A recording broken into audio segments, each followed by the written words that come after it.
Okay,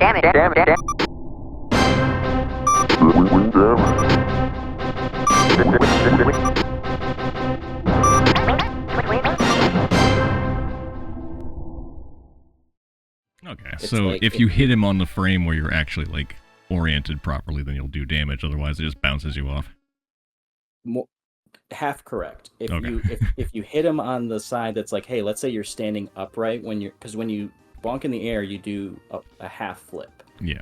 And so if you half flip again and you're falling feet down and you touch him, he'll hurt you. That's how you get hurt sometimes. Okay. And I did notice that with the stupid vacuum cleaner boss, where I'm just spamming the bonk flip, and sometimes I would hurt him, sometimes I would take damage. Correct. Yeah. And he's more precise. You have to hit him like right on the eyeballs. I gotcha. And that's the thing is all the bosses, the little thing in the corner, it actually tells you. Well, I guess you can't read it now. But yeah. In the version we can read, it tells us like the actual weakness, which is kind of, I mean that's just another testament to how like user-friendly this game is. It literally tells you their weakness, and the first one is a weak head. The next one's blue balls. I gotcha. I think the vacuum was showy glasses. Yeah, I never put that together again, but like it makes sense now that you say it. Yeah, he kind of has what looks like flashy-looking glasses, I guess. Like, yeah, like some of it's kind of like what is that? Okay, I guess. Alright, so is there anything secret here I need to worry about? Not really. You're just trying to make it all the way to the right as fast as possible. You can't go past, like, you have to go under each foot. Yep. But there's nothing really here. You just want to be small by the end of it. Alright. It's not a big deal. You can grab that to power up one more. Mainly because even if you're normal form and you get to the end, there's always a pink candy in the next map anyway. It's just you don't have to shrink if you're already small, kind of thing. Gotcha. See, like that yellow, it'll make you big, and then you're just gonna go small right away again. So just drop down. Yeah. There's nothing. Nope, heart. Well, I guess there's a heart. Yeah. I don't actually have full yet, so I could use that.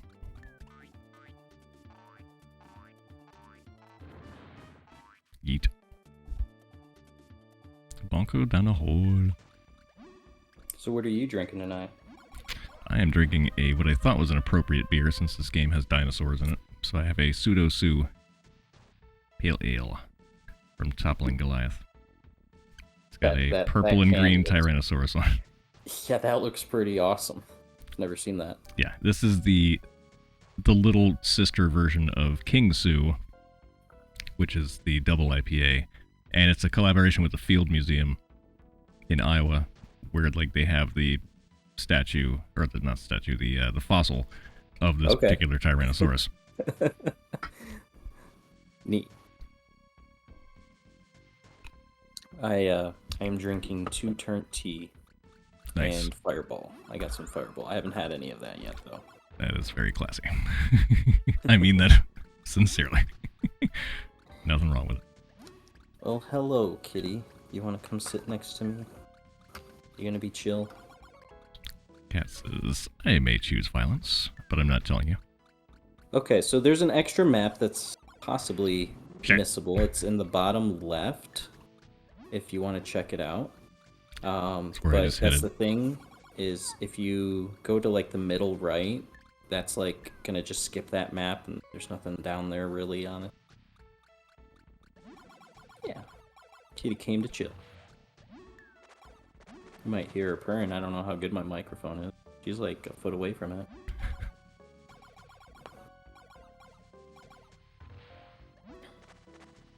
Sir, just climb. Get one job. Thank you. Yeah. There he is. So kind of what I was mentioning earlier about the climbing. If you're able to bite into the side of the wall, then you mash the jump in order to kind of just climb straight up. But if he doesn't bite it, he just kind of like, grabs it. Yeah. Those are usually the pipes that you circle around. So depending on if he's like grabbing it or biting it, determines whether or not he's able to move around it or climb up it.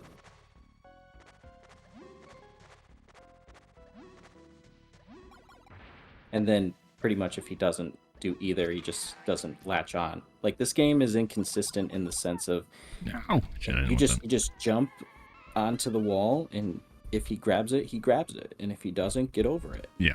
Like, he just, I know there's like all these different kinds of surfaces he can do it, but they didn't really like give an indicator, a visual one at least, that you can go by. No, there's not like a certain kind of it. texture on the wall that tells you, oh, this is climbable. It's just like, nah, if it's a Right. wall, maybe you can climb it. Try it. So just so you know, at the very end of this, there's a life at the bottom. And Gotcha. you have to like once you see that the coins are like right there, yeah, there it is. Grab that. That's life. And then the last one is. But usually people don't like get the life because they got everything else, and then they go down a little and they miss it, and they're like, "Oh, I missed that." No, it's pretty evil placement. It's like right at the bottom of the screen. But the shmup parts of the game have a pretty good handle on.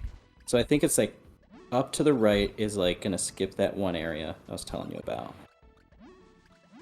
And then bottom to the left has like a rage area. Meow. But So it's literally just a hallway with lava. I got you. Yeah, I found a bunch of power-ups at the bottom. I think you can actually go through it this way as well, because you can backtrack through it. So I think it's... I'm not sure which way. You can go wherever, you know. There's only like... This is like kind of an introduction to these areas. Yeah. Circle, skips, all that. If you do get down to like the bottom part, back.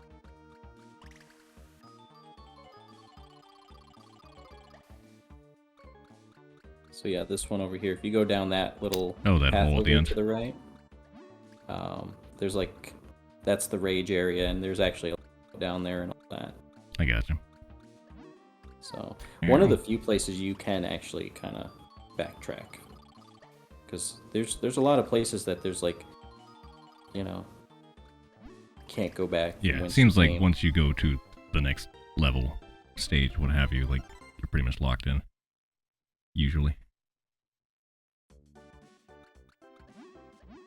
We made it to the bedroom. All right, so we are looking for the TV. Until then, just feel free to stay alive. play casually. You can't miss it. So, one thing I will kind of mention, like that kind of helped me get a hold of the flips, is mental note, like keeping track of how many times I press Y. So basically, if you press Y in the air an odd number of times, he will dive. And if you do it an even number, he will land on his feet. So, like, if you do, like, a mental count, like 1, 2, 3, 4, 5, he's gonna die. Yeah, because the first time you go head down, then you reverse it the second time, and then so you have to do a third time at least to make him go. And the thing is like that tree you're next to, you want to do an even number, because you can only latch on and grab it if you're up.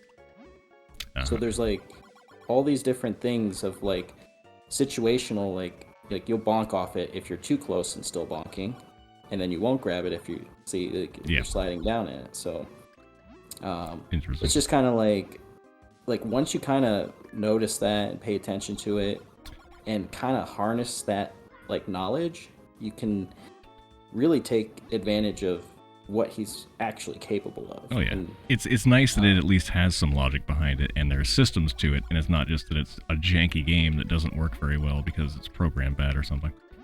Right. Okay, so there's the TV. We're going to go to the side of it.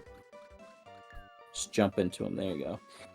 Your head's a hitbox when you jump straight up. So try and hit that smiley. Like that smiley on the side of the TV, you can bonk it. There we go. And when you collect it, it turns it on. There you go. So now you go up on top of the TV, and you do the hold down jump thing. And don't mind him. He's just a thief. And then you'll go into this secret schmuck. All right. Now normally, like, there's nothing here but extra stuff. But here, go down all the way to the bottom. And just kind of wait for a little bit, but careful not to shoot it too soon. Yeah, grab that. So grab it. Okay. I think it gave it to me. Yeah. I heard All the right, pickup yeah, you noise. got it. All right, so Okay. now you can go back up. Weird. Once you got that, at the end, it's gonna do the zoom in crab in your screen, and then I guess I'll explain what that was with the face. Right. Yeah, there's a lot of those. For the Japanese version, the developers of the game, you can collect those, by the way. Those are good ones, the faces. Those are like developers' kids that they like snuck into the game. They thought this place was like hidden enough that you wouldn't like find it, and so they kind of snuck their little Easter eggs in. I gotcha. And so yeah, you can collect random Asian kids here. Nice. And I can live out my Angelina Jolie fantasy of just adopting random kids. Yeah, exactly. Now, what's funny is in the American version, they replaced all of the all the faces with question marks. So, but one of those faces is a one-up stuff. I don't even know like what they all give you. They all kind of like change up what they give you. I got it. Interesting. But yeah, if you ever find a schmuck, or at least a hidden schmuck, and find a warp token, this one it skips the boss for stage 2 and takes you straight to the moon. Nice.